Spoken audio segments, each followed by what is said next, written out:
Welcome to another episode of Cooking in the Community Kitchen, where we cook delicious recipes and have flavorful conversations. My name is Judy Anderson, and I will be your host today as we have our back to school special and make pineapple carrot muffins. Of course, carrots are one of the staples in our good food boxes that we're trying to feature in our episodes.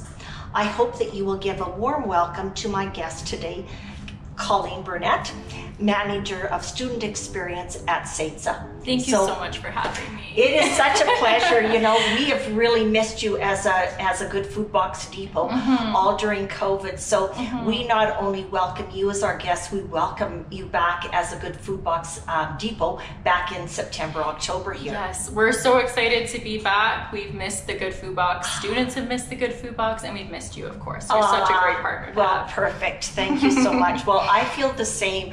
I think Colleen was one of the first people that I met as I started to go out doing good food box presentations, and you just made me feel so warm and welcomed to the SAIT campus, and I really do thank you for that.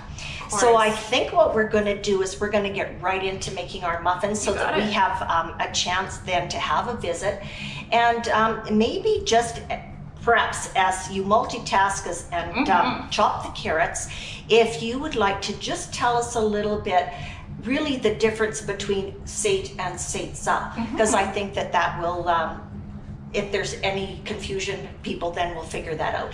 And you told me that sometimes cooking is a bit of a challenge, so I want you to know I'm all prepared. We're not putting it out there, but it is there. We'll put it on the back. I appreciate it. Anyway, we have to work together, us gals, absolutely, right? Absolutely.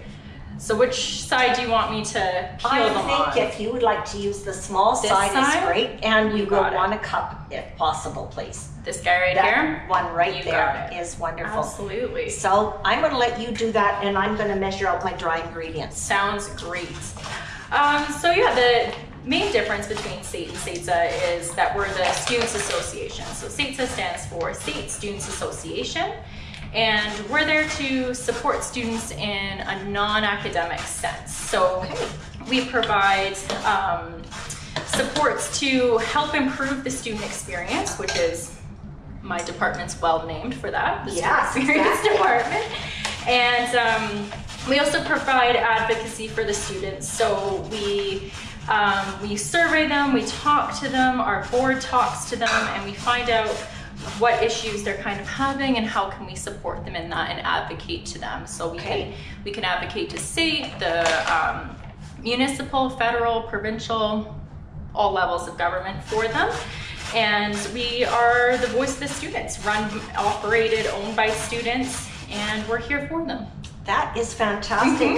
Well, I think when we go back to the history of SAIT itself, back in 1916, that it started out as really to retrain our World I veterans. And how incredible that they would be able to come back from serving our country and then to be able to get an education. And I think you shared with me then that SAITSA actually started in 1922, right? 1922. Wow. Yep. So that's incredible. Almost 100 years. 100 years next year. We'll be able to celebrate. Very exciting. We'll be doing lots of celebrations next year, and we're very excited as an organization to celebrate this milestone with students. It is a super big milestone. There's no doubt about it. Absolutely. So I'm going to come back just to our dry ingredients for a moment. You will notice that I am, cooking using the Bob Red Mills, the 1-to-1 flour. And I have 1.5 cups of flour in my bowl here. And then to that, I'm going to add 2 teaspoons of baking powder. And I'm going to add 1 of baking soda. I like these recipes where it's 1-1-1, so I don't have to remember so much, and I don't have to take my glasses off and on. So it's nice and easy. It's easy to remember. Easy. That's right. And I think that's what our cooking episodes has been about, is keeping it easy, keeping it simple with simple ingredients, so that whoever is hopefully trying our recipes feel that they don't have to go out and buy a bunch of extra ingredients, that they've got these things hopefully in their pantry.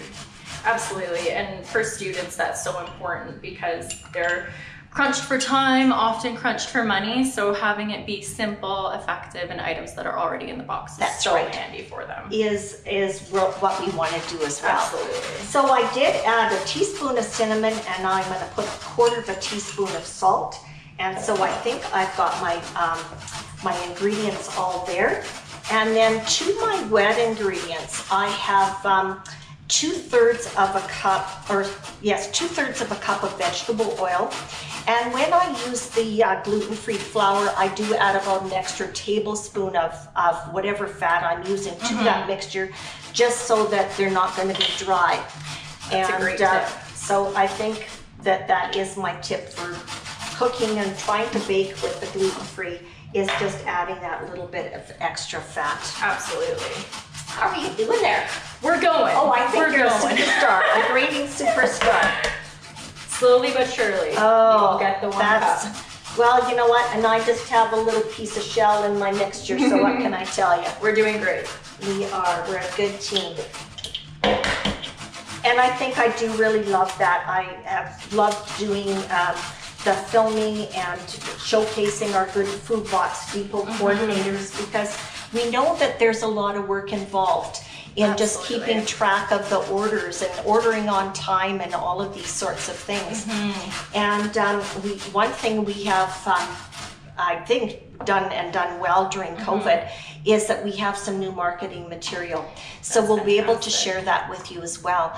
It has been our hope that all the depots would have the same images, the same content on their flyers, so that people aren't picking and choosing the image that they choose to represent the Good Food Box. Absolutely. And then I think also giving that this is a program under the community kitchen umbrella as well, because I think in the past there was some confusion where the Good Food Box program really came from as well, right? We'll get back to the rest of the recipe in a moment, but first I want to quickly share something with you.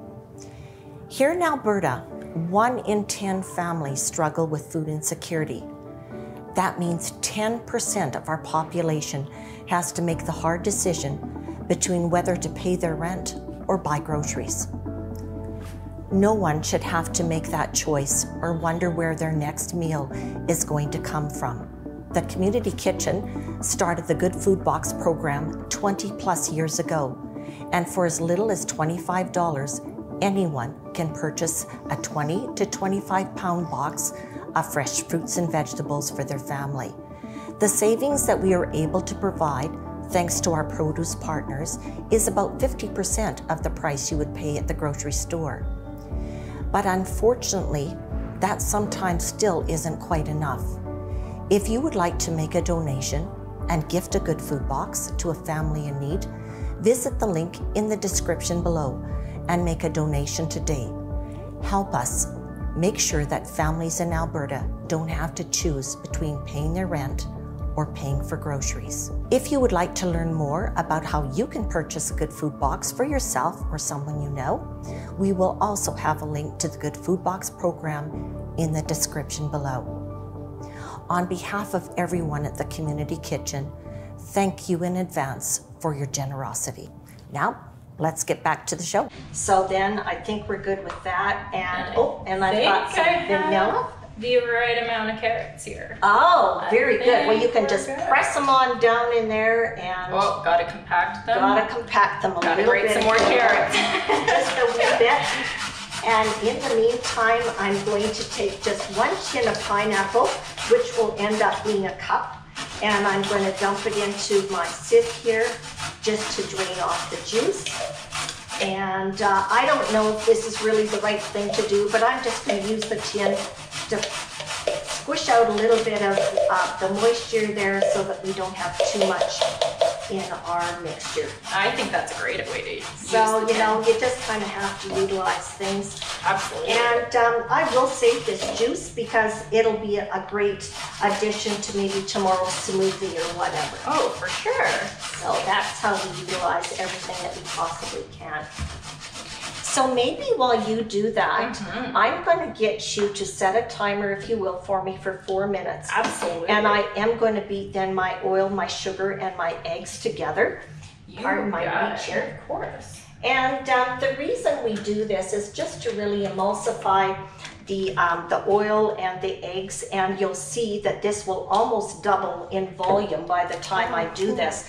And I think it is kind of the key to making these muffins, that the flavors are all there, but you can't taste them all individually. And that was 4 minutes? 4 minutes if you will, please. Got it. There we go. Fantastic. Thank you so much. No problem. So you can see that this really has changed its look. It's nice and fluffy, and I think we're ready. Please, if you will, add the carrot. Absolutely. I am going to add my lovely crushed pineapple, and you can trust me that this does end up being then about 1 cup of pineapple. Perfect. And so we're going to add this into there. Smells good already. It does smell good, doesn't it? Mm-hmm. And I think you get pineapple, carrot, cinnamon, and it's like, ooh, this is so good. This is a recipe for success. Absolutely. There's no doubt about that. And then we'll just whip this up. Do you need another timer, or not for the moment? For a look? I'm also going to try not to splash this all over you, because I have been known to do that in the past No as well. problem. So we'll be careful. I do really want to give a huge shout out to both Jonathan and Fiona from H&W Produce. They are one of our produce partners for the Good Food Box, and they very, very generously donate the produce for both our sets and the ingredients for what we use on our episodes. So, you know, we really do appreciate you know, just their support and their partnership, and I think how much that the community means to them, as well as the Good Food Box program. They have locations in both Edmonton and Calgary. Wonderful. And we are just we are thrilled to have them as partners. That's fantastic. So I'm going to just whip this up just a wee bit more. Awesome. Well, a little Flour always goes everywhere. It'll make us look like we really cooked lots. Yes, absolutely. Take one moment to scrape down my sides, and then I think we're just about ready to scoop here too. Amazing. So we're going to try to be speedy and efficient, that's for sure. I think we're just going to scoop our mixture into the pans. Of course, if you don't want to use paper, you can use a little bit of spray on the pans, but I love the easy cleanup. And so, you know, we're going to go for easy again today. This does need about almost 2 of these scoops per cup. I never know how high to fill these containers when you're making muffins or cupcakes. What do you recommend, Judy? Well, I usually say 2/3, but the blessing of these ones that have this little extra is that they have a little bit more room to grow in the cupcakes or in the muffin papers. Right. So you can probably fill them a little bit fuller than if you were just going to do it in just the tin itself. That's fantastic. I'm always going to look for ones like this now. Absolutely. I usually overfill. The dollar store. That's the place to find them. Great to know. Well, we're all about shopping and supporting local as well. And whenever we can team up with a store, and we try really hard to support the stores and the businesses that are close to the kitchen as well. Absolutely. And we just appreciate everything that the community of Calgary and just the businesses around, how supportive they have been of the community kitchen. Absolutely, and that's one of the things that's so great about the program, is that it is local and encourages the, shop local, support local businesses, and we love that. And I think that came up with our last visitor that was the president of the CPMA, and just how many people are really employed in the whole produce market. Yeah. And it gives an awful lot of beautiful job opportunities to Calgarians, and we're just so happy that we can be a part of this. Absolutely. I loved what you said in one of the past videos, Judy, too, about providing a recipe in the Good Food Box. And you mentioned that a lot of people don't have access to internet, so you like to put a recipe in there for them, and I just love that. I think that's such a great thing to add in there. Well, we, like I say, try to keep it simple and simple ingredients, but sometimes people aren't really familiar with some of the items that are also in the Good Food Box. So I think that also gives a great opportunity just to maybe explore something different. And I think when we think of even going back to school, how that if we can have that good nutrition, and especially breakfast, if we can have something that really fills our bellies, the chances are our mind is going to work so much better as well. So absolutely, we know that healthy bodies create healthy minds, and that's a pretty wonderful thing. It definitely does impact your ability to focus and prepare for exams and stuff like that. So healthy food and taking care of your nutrition is definitely something we encourage and support in students, for sure. Well, we thank you. And we do know that there's such that balance, right? Between a healthy body and a healthy mind. So we're going to just pop these into the oven about 18 to 20 minutes, just depending on your oven. And so we'll do it just until the toothpick comes out clean, and then we should be good to go. Amazing.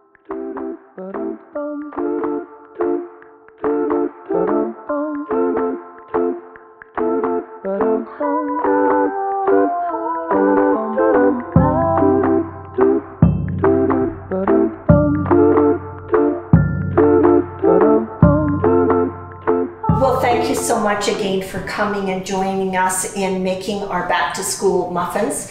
And I hope that as we take our first couple of bites that you will think that this is going to be a good recipe and something that you can add also to your back to school breakfast routine. Absolutely. It was so easy to make. Oh, good. So easy. So I'm sure this is going to taste amazing. And they also, the recipe, you can double it very easily, obviously, and freeze them, and it's all good.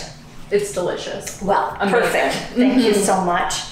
Well, good. I would love if you would just take a moment to, and just maybe share with our viewers the services that the SAITSA office does offer the students on campus, because I think sometimes too, it's that awareness. When we are aware of what we can tap into, it's really a wonderful thing. Absolutely, and awareness is always a big priority with student associations and making sure students know what services are available to them. So out of my office, the Student Experience Department, it's more commonly known as the SAITSA Resource Center on campus. So that's where you come to visit us for the Good Food Box. And we run a lot of services out of there. It's a very busy place. So we do student volunteers out of there, clubs, discounted tickets. So lift tickets are super popular with our students. So we get them discounted rates to some partnered hills. We do discounted Cineplex and Telespark tickets for them. Wonderful. And Calgary Flames tickets. So lots of range of tickets for students there. We also run the locker program on campus. So, you know, post-secondary requires a lot of books and a lot of heavy equipment. So lockers are a very popular service with our students. And we also operate the microwaves on campus too. So make sure they're nice and clean and working well as students bring their back to school lunches. Wow, that is just incredible. Well, I just know how much the students will appreciate having a resource like yourself and your team, because you know, we try to navigate through life and where we can partner up with people that have our best interest and really want. Sometimes we don't have all the answers, and it's really good to admit, hey, I don't know, but you know, maybe I can hook you up with somebody who does know. Absolutely. And I think how really, really important that is in our life, to partner up with the right people. For sure. So, so here we have our muffin. We've got our fruit and a little bit of trail mix. So I think that this is a very well-balanced breakfast. And I've also done it as a to-go, because this is one of my favorite. I call it my picnic, where I grab a muffin and a bit of cheese, some fruit, I've got a little cooler pack that goes in there, and then I'm all ready to go for the day. Perfect. So anyway, so I just want us to cheers the almost 100th birthday of SAITSA and back to school. And Yes. I just wish you so well as you move forward with the students returning this fall. Thank you. So, I appreciate that so much. thank you so much, and I can't wait to come and share the good food I lots can't wait either. with the students as well. So thank you so much for joining us, and we look forward to serving you all this coming fall. Hi, I'm SUNDAE NORDIN, CEO of Community Kitchen. Thank you for watching this episode of Cooking in the Community Kitchen. Be sure to subscribe to the channel so you never miss a recipe. And if you'd like to learn more about our programs or would like to make a donation, please visit us at ckpcalgary.ca.